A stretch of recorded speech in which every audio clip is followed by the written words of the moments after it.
ஆதிரனும் நானும் டே 1. தீரனோட பிரேக்ஃபாஸ்ட் எனக்கு ரொம்ப ஈஸியாகவும் இருக்கணும், அதே நேரத்தில் ஹெல்த்தியாகவும் இருக்கணும். அந்த லிஸ்ட்டில் பார்த்தோம்னா இட்லி தோசை லாஸ்ட்டில் தான் இருக்கும். இன்றைக்கி நான் எடுத்துருக்கிறது கருப்பு கவனி கஞ்சி தான் செய்ய போகிறேன். இதை நீங்கள் ஓவர் நைட் சோக் பண்ணிவிட்டு ஈஸியாக மார்னிங் பிரேக்ஃபாஸ்ட்டுக்கு செஞ்சிடலாம். இன்னும் குழந்தைங்களுக்கு சேர்க்கலை அப்படின்னா கண்டிப்பாக ட்ரை பண்ணுங்கள். ரொம்பவே ஹெல்த்தி, வீக்லி ஒன்ஸாவது கொடுக்கலாம்.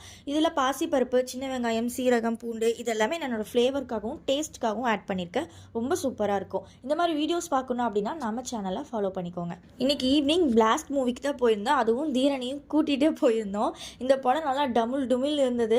ஆனாலும் ஒரு 20 மினிட்ஸ் மட்டும் படம் பார்த்தா அதுக்கப்புறம் தூங்கிட்டான் நல்லா. நாங்களே கிளைமேக்ஸ்லாம் முடிஞ்சு அவனை எழுப்புற வரைக்கும் நல்லாவே தூங்கினா. சரியான சவுண்டு, பட் எப்படி தூங்கினான்னு தெரியல. படம் வாஸ் அ பிளாஸ்ட்.